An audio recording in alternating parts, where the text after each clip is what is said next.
আসসালামু আলাইকুম ওয়া রাহমাতুল্লাহ। সবাইকে ধন্যবাদ। আজকে মেডিসিনের নাম কি?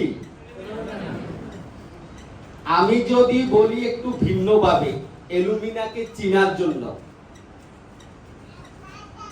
আলু, আলু চিনেন? আলু মি না, আলু মি না, অর্থ কি তারা? আলু খায় না, মানে আলু সহ্য হয় না। যেই রোগীটা আলু মি না, যে চায়, যেই রোগীর আলু সহ্য হয় না, খায় না, সে হচ্ছে অ্যালুমিনা। ক্লিয়ার? তো আপনারা এই অ্যালুমিনার আমি চারিত্রিক লক্ষণগুলো আজকে দায়িত্ব দিয়েছি আলোচনা করার জন্য। তা আমি সংক্ষিপ্ত কয়েক মিনিটের মধ্যে শেষ করে দেব। তো বিস্তারিত আলোচনা হয়ে গেছে।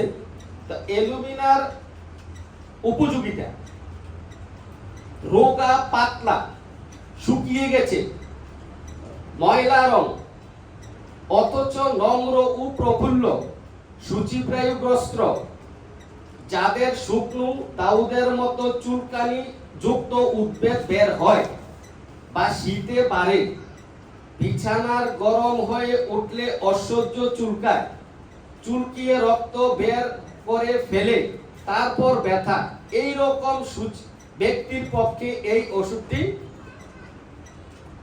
উপযুক্ত। তো অ্যালুমিনার একটা গুরুত্বপূর্ণ কথা হচ্ছে এলো আর গেল। অ্যালোসক্লোটিনার ব্যাপারে এই কথাটা এলো। অ্যালুমিনা তো কিছুটা এইরকম লক্ষণ আছে, অর্থাৎ বারবার বারবার মলত্যাগের প্রবৃত্তি। সক্লোটিনার হচ্ছে কি, এলো, হাত না শুকাইতে আবার গেল। আর এটা হচ্ছে বারবার, মানে 10 মিনিট, 15 মিনিট, 20 মিনিট পর পর এই মলত্যাগের একটা প্রবৃত্তি। কোপ দিতেই হয়, এবং কোপ দিলে প্রস্রাব নির্গত হয়ে যায়। মলত্যাগের জন্য কোপ দেয়, কোপ দিলেই প্রস্রাব নির্গত হয়ে যায়। এটা তার চরিত্রগত লক্ষণ। আবার দেখুন, মলত্যাগের সময় তরল মল ত্যাগ হয়। মলত্যাগ যেটা করে এটা তরল মল। যেমন একটু আগে বলেছিলেন এটা কাদা মাটি, ক্লে, হ্যাঁ, ক্লে। যেমন নরম মলেও কূপ দিতে হয়, নরম মলেও কূপ দিতে হয়। প্রস্রাবের জন্য কূপ দিতে হয়। আবার প্রস্রাবের জন্য কূপ দিলে একটু মলও বের হয়ে যায়। ক্লিয়ার? আমরা অ্যালুমিনা কোন কোন রোগের ক্ষেত্রে বেশি ব্যবহার করবে একটু জেনে যান, তাইলে সহজ হয়ে যাবে। তাইলে আপনার প্রস্রাবের জন্য কূপ দিতে হয়, আবার কূপ দিলে সামান্য মলও বের হয়ে যায়। আবার মলের জন্য কূপ দিলে নরম মল, শক্ত না কিন্তু নরম, মলটা নরম, পায়খানা নরম, বাট কূপ দিলে প্রস্রাবও চলে আসে, এবং কূপ দিতে হয়। নরম মলু রেকটামের কার্যক্ষমতা থাকে না।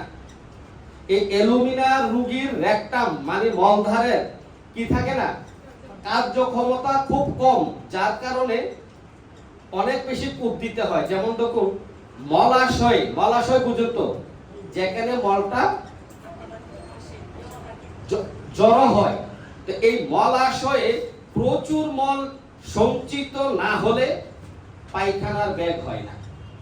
সামান্য মল হইলে পায়খানার ব্যাগ হবে না। প্রচুর মল যখন সঞ্চিত হবে, জমবে, তখনই কি হবে, পায়খানার ব্যাগ হবে। আচ্ছা ধরুন, এই যে কোষ্ঠবদ্ধতা, কোষ্ঠবদ্ধতা বুঝেন? বলেন তো একজন। হ্যাঁ,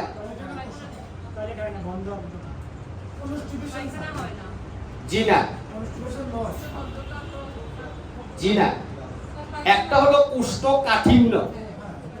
কোষ্ঠকাঠিন্য মানে কি, মল কষা, পায়খানা শক্ত কষা।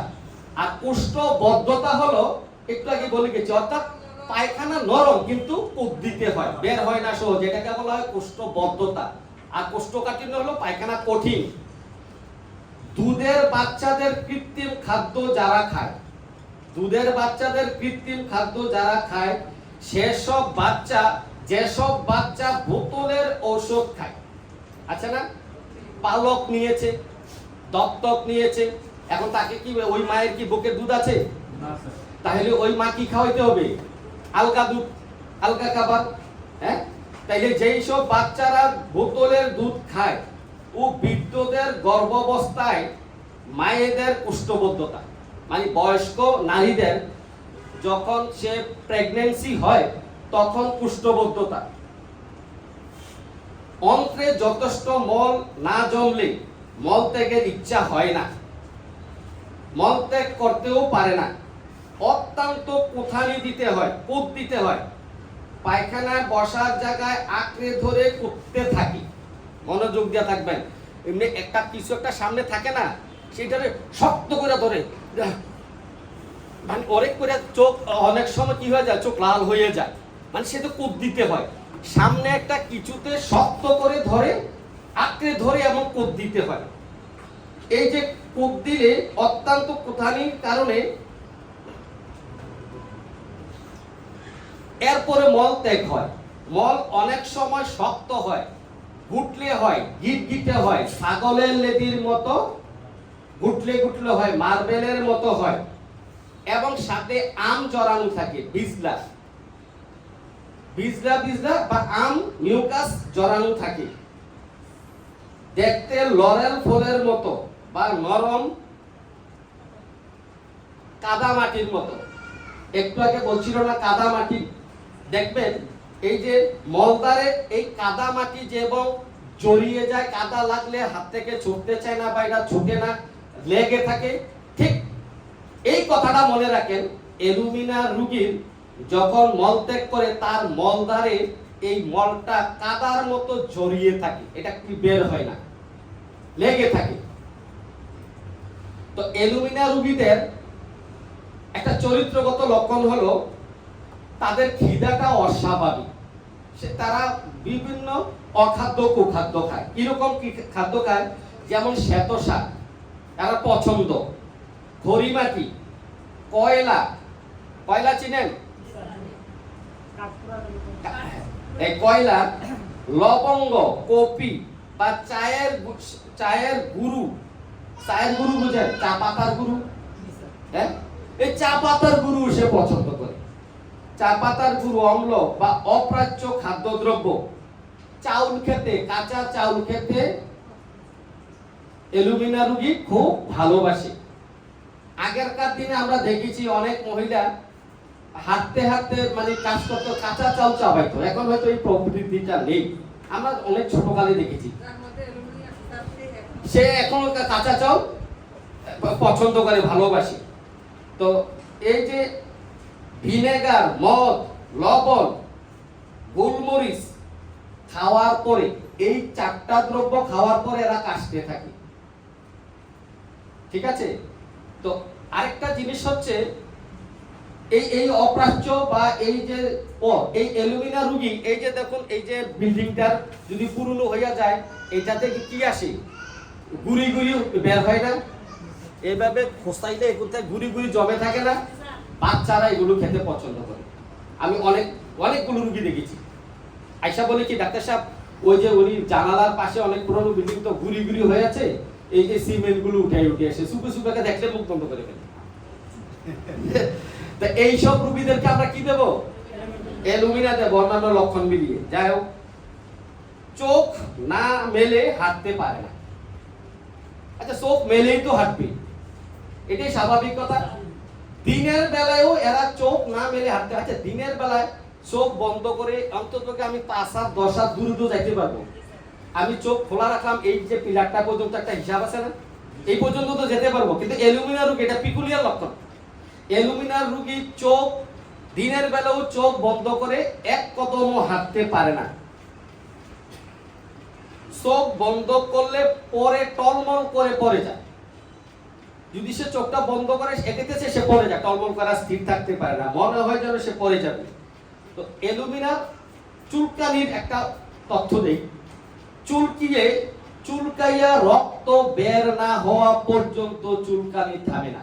বহু চুলকানির হাজার হাজার ওষুধ আছে। কিন্তু আপনি অ্যালুমিনিয়াম চুলকানি কিন্তু এই লক্ষণটা যদি আর বলে ডাক্তার সাহেব আমি যতক্ষণ পর্যন্ত রক্ত না বয় ততক্ষণ পর্যন্ত আমার চুলকানি থামে না, এবং চুলকানোর পরে কি হয়, ব্যথা করে। অন্যান্য ওষুধের চুলকানির পর জ্বলে নাকি, পানি লাগলে আরো বেশি জ্বলে, কিন্তু অ্যালুমিনিয়াম চুলকানোর পর্যন্ত রক্ত না বের হওয়া পর্যন্ত চুলকাবে, এবং চুলকানোর শেষ হলে রক্ত বের হওয়ার পরে চুলকানি শেষ, এবং পরবর্তীতে ব্যথা করে। মনে হয় চর্মরোগ ব্যতীত উত্তাপে সকল রোগের উপশম। চর্মরোগ ছাড়া সকল রোগ কিছু উপশম হয়, কিন্তু গোসলে ঠান্ডা পানি পছন্দ, পুরাতন একজিমা, ফুসফাসরা, বিকাউস, দাউদ ইত্যাদি শুকনো ও ফাটা এবং শীতকালে হাত পা ফাটে। আরো অন্যান্য ওষুধ আছে। তো এই যে মনে হয় পিকুলিয়ার লক্ষণ খুবই গুরুত্বপূর্ণ, বিরল লক্ষণ। মনে হয় যেন ডিমের সাদা অংশটা তার মুখে মেখে দিয়েছে। আচ্ছা, ডিমের সাদা অংশটা যদি মুখে মেখে দেয় কেমন মনে হয়, টান টান। আবার অ্যালুমিনিয়াম রুগিয়ে স্যার বলে গেছে একটু আগে যে মাকড়সার জালের মতো কি জানি একটা জড়িয়ে আছে, তখন সে কি করে, একটু পর পরে মুখটা কি করে এইভাবে একটা মোছা দেয়, মানে মাকড়সার জাল। অথবা যদি শুনেন যে ডিমের সাদা অংশটা লেপে দিলে যেরকম টান টান হয় এরকম ধরনের মনে হয়। আবার আরেকটা পিকুলিয়ার হচ্ছে মনে হয় যেন ত্বকে পিঁপড়া চলে, পিঁপড়া হাঁটার নাই অনুভূতি, এরকম ঢুকে আসে না একটা সাম আমার আমি শুইতে পারি না, খেতে পারি না, চলতে পারি না, মনে হয় যেন আমার শরীরে পিঁপড়া হাঁটে, আছে না? এই লক্ষণে আরো দুই একটা মেডিসিন আছে।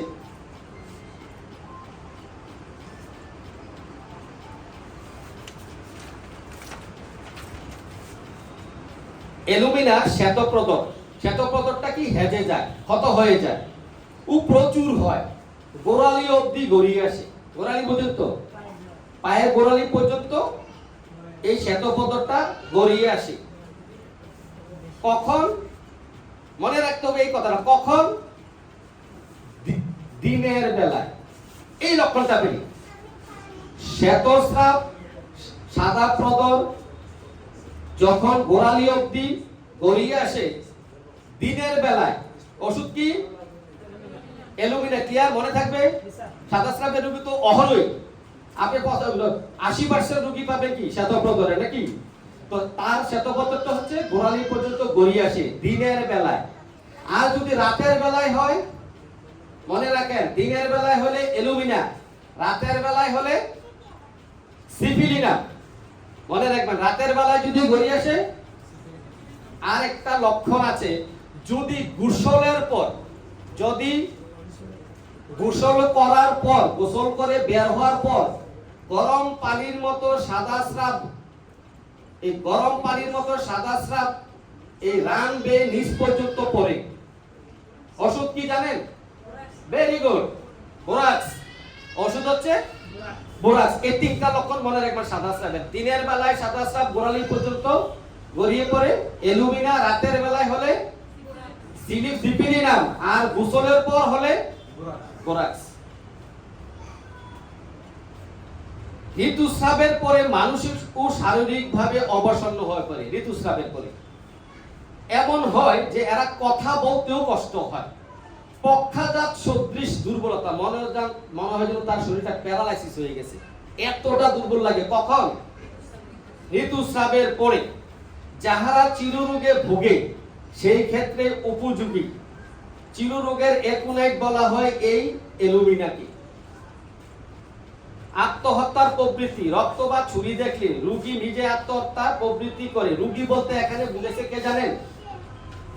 রোগিনী।